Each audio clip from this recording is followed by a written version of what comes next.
خاوتي خواتاتي اهلا وسهلا مرحبا بكم يا جماعة الخير. السلام عليكم وزول فلاون. J'espère que tout le monde se porte bien, j'espère que vous allez bien. اليوم يا جماعة الخير je vous ai ramené un document. Donc voilà, je vais essayer de vous le montrer. Regardez le document, c'est un tableau qui nous est parvenu de la part du ministère de l'Industrie. Regardez le tableau, il recense, si vous voulez, si vous voulez, il recense, même si vous ne le voulez pas, pardonnez-moi. Le tableau là que je vous fais, il recense l'ensemble des concessionnaires automobiles algériens qui ont été agréés. Alors les chiffres récemment communiqués par les autorités algériennes, il y a deux ministères qui travaillent là-dessus, sur l'importation des véhicules neufs. Ça fait 4 ans qu'on parle. Jamais un pays n'a été aussi préoccupé ou l'a concentré ou l'a donné autant de temps à un processus qui est ordinaire dans tous les pays du monde. Importer un véhicule, ça n'a rien d'extraordinaire. C'est des démarches douanières, fiscales et sécuritaires ou classe. Mais en Algérie, c'est un gros dossier. Il y a eu plusieurs cahiers de charges. Il y a eu un premier cahier de charge Ninder en 2020. On va dire le dernier cahier de charge, ya jmaat al-khair, 2021.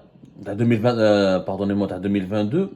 On va le lire un peu ensemble parce que je suis parce que le tableau Hadel est complètement bizarre. Hadel, le tableau, donc, comme c'est la liste, les concessionnaires automobiles qui ont été agréés. Les derniers chiffres qui ont été communiqués par le gouvernement algérien parlent de 31 concessionnaires qui ont été agréés, qui ont reçu une autorisation ou un agrément. D'abord une autorisation préalable, ensuite un agrément définitif leur permettant d'exercer l'activité de concessionnaire de véhicules neufs. Les 31 ados, apparemment, il y a une douzaine qui ont été autorisés à importer des véhicules touristiques. Alors, avec le tableau qui a été élaboré entre le ministère de l'Industrie par le gouvernement algérien tout court, c'est encore une fois les deux ministères du Commerce et de l'Industrie qui ont été en charge de gérer ce dossier. Alors, ce qui est anormal, c'est la politique des quotas. Vous allez remarquer, il y a des quotas. En fait, le gouvernement a autorisé, a distribué des autorisations. Il y a un nombre de quotas précis sur les concessionnaires. Ils sont, attendez, 1, 2, 3, 4, 5, 6, 7, 8, 9, 10, 11, 12, 13, 14, 15, 16, 17, 18, 19, 20, 21, 22, 23, 24. Ce sont 24 concessionnaires dans ce tableau. Donc 24 concessionnaires qui ont été autorisés à importer 180 000 véhicules. 180 000 véhicules. 180 223 plus exactement.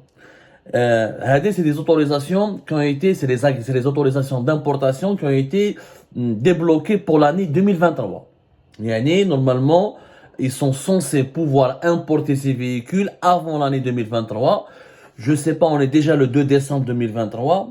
Est-ce qu'ils ont commencé à les importer? Mais les 180 000, mais je en tout cas, les autorisations d'importation à dos, quand il y a des quotas, tout le monde n'est pas traité sur le même pied d'égalité.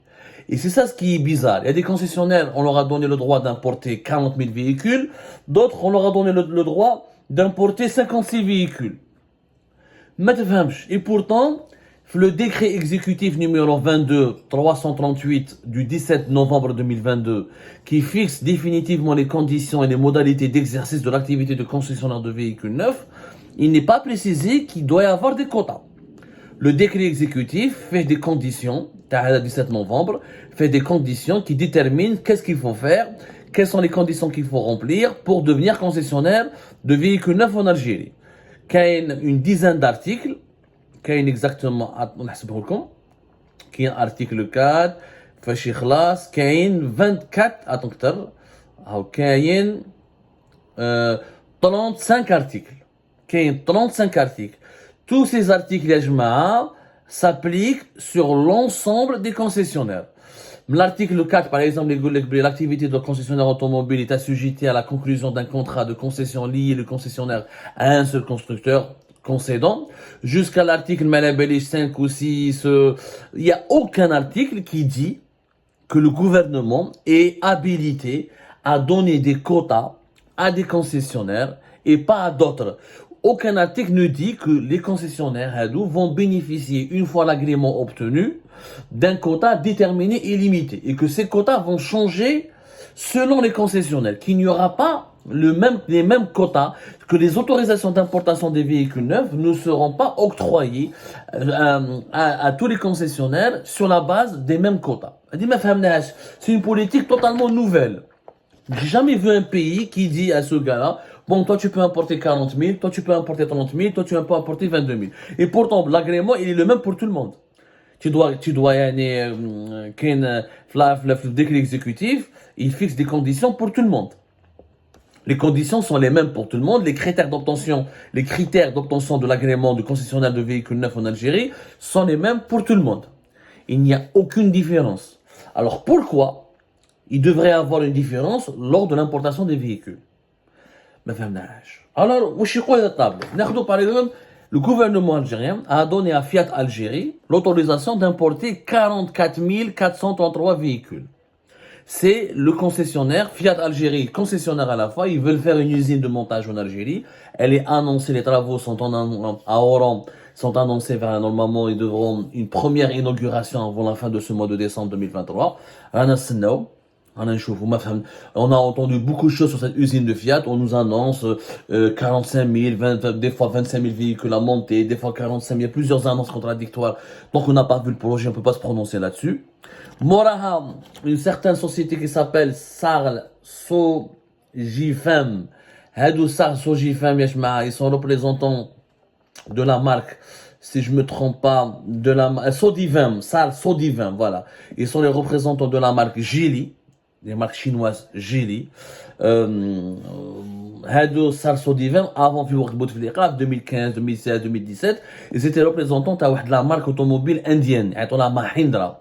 Mahindra, c'est des véhicules utilitaires indiens. Leurs représentants, ils ont conclu un accord avec les Chinois Geely. Ils ont été d'ailleurs accueillis au ministère de l'Industrie par Ali Aoun, l'actuel ministre de l'Industrie. C'était le 13 novembre 2023. On a eu l'autorisation d'importer 39 000 véhicules. 39 000 véhicules. Pourquoi Fiat prend 44 000 et les représentants de Chinois Geely prennent 39 000?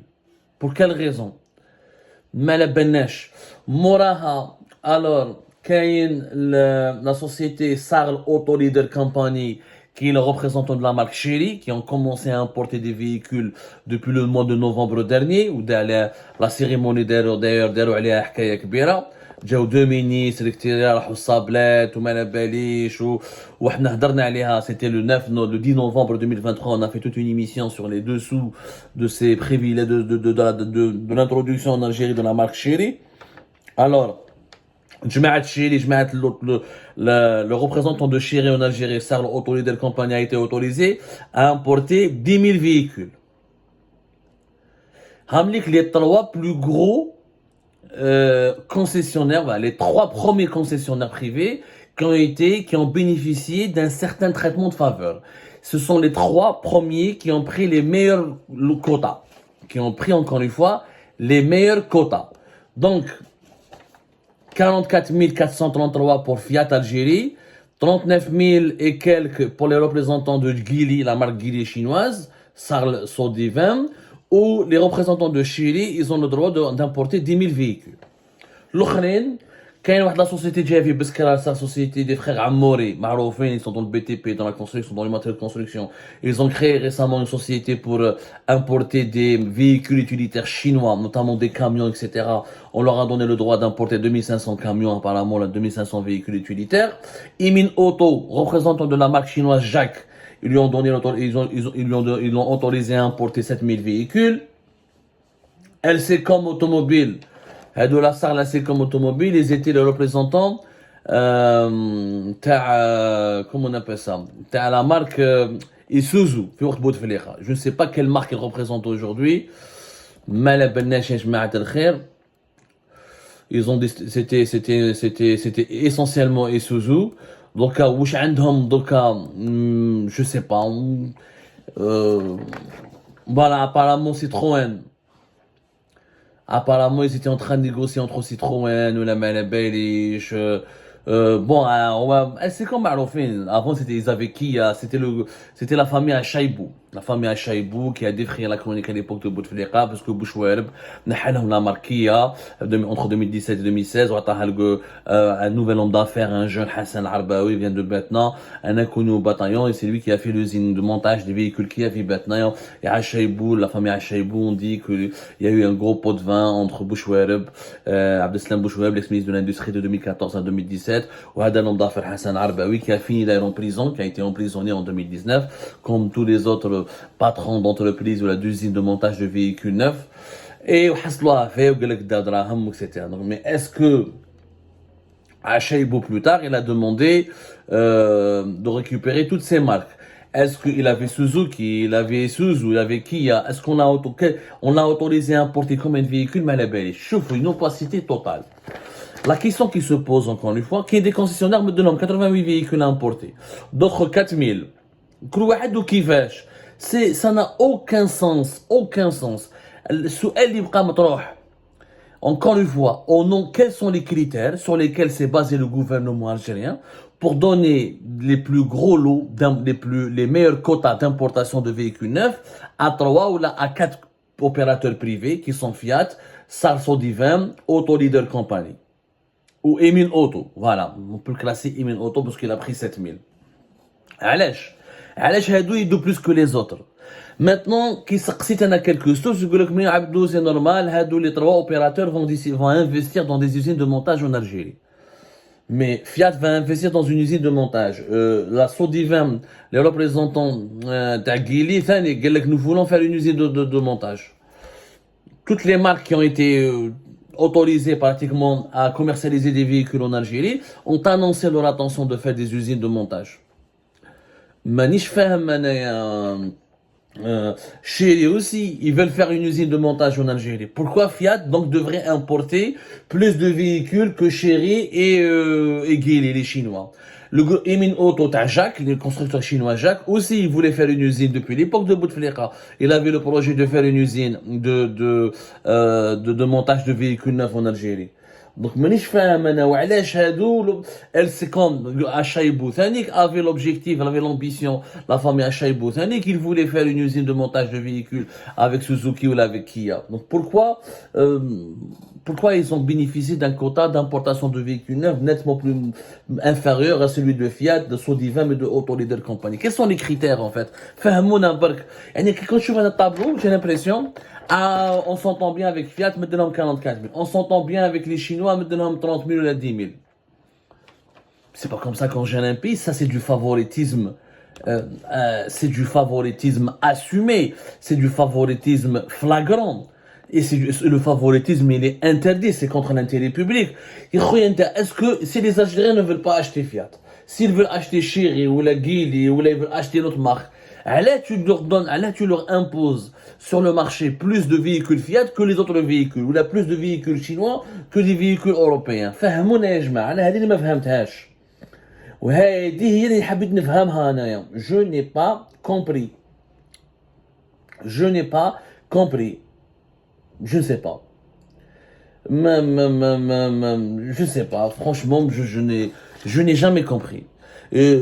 Alors, Hadou, les 180 000, est-ce qu'ils sont disponibles déjà sur le marché? Est-ce que les quotas Hadou qui ont été distribués ont déjà été épuisés? Aucune réponse. Mais surtout, c'est contre la loi. Aucune loi au monde, qu'elle soit algérienne ou étrangère, le favoritisme, il est interdit. Il n'y a pas... Non, c'est pas des véhicules algériens, donc il n'y a pas de préférence nationale. La loi en Algérie permet la préférence nationale. S'il y a des marques algériennes, il faut leur accorder la préférence. Mais là, il s'agit d'importer des véhicules qui sont 100% étrangers. Normalement, il y a le principe, la loi algérienne doit garantir le principe de la transparence et le principe de la concurrence loyale. L'État n'a pas le droit de favoriser un opérateur économique au détriment d'un autre. Quand il s'agit de commercialiser des produits, là, il ne s'agit pas de réaliser des chantiers, de créer des infrastructures. Là, on peut peut-être favoriser, il y a des cas de gré à gré, il y a des transferts de technologie, il y a des relations d'amitié avec les pays d'origine. Mais là, il s'agit d'acheter un produit à l'étranger, de le commercialiser en Algérie. La politique, les quotas, la politique de quotas a dit, c'est du favoritisme assumé, et on peut même dire qu'il y a des soupçons de corruption.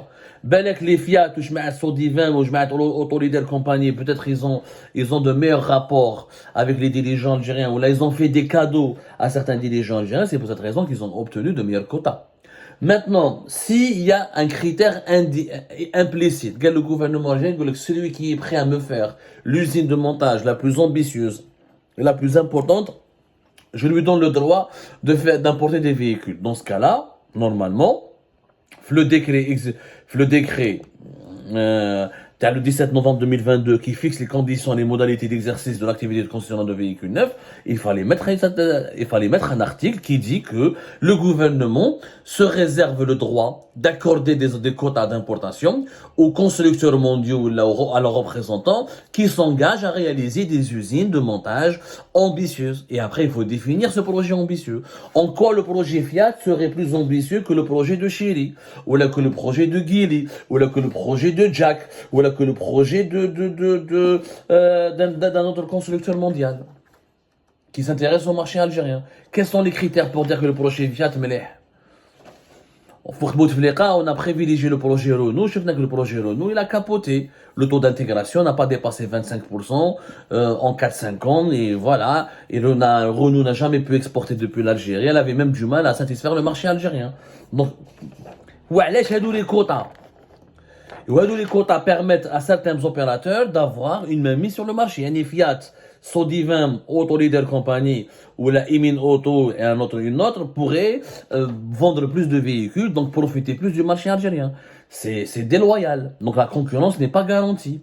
Normalement, il n'y a pas de quota. Ou là, il y a un quota, équitable pour tout le monde. Car tout le monde peut ou doit importer pas plus de 5000 véhicules, ou là, pas plus de 10 000 véhicules pour chacun. Il y aura le même nombre de véhicules pour toutes les marques, et les Algériennes et les Algériens auront le loisir ou le choix de choisir leurs véhicules selon leurs préférences et leur pouvoir d'achat. Mais s'il y a plus de Fiat et de véhicules chinois que d'autres marques, là, le consommateur, les règles du marché sont complètement floutées et manipulées, et on ne peut pas choisir ce qu'on veut. C'est tout simplement une gestion clientéliste, et ce favoritisme soulève des soupçons de corruption. Et jusqu'à maintenant, je ne comprends pas comment aucun expert, comment aucun journaliste, aucun député, aucun sénateur n'a posé des questions au gouvernement. Pourquoi vous avez fait cette politique de quotas? Pourquoi?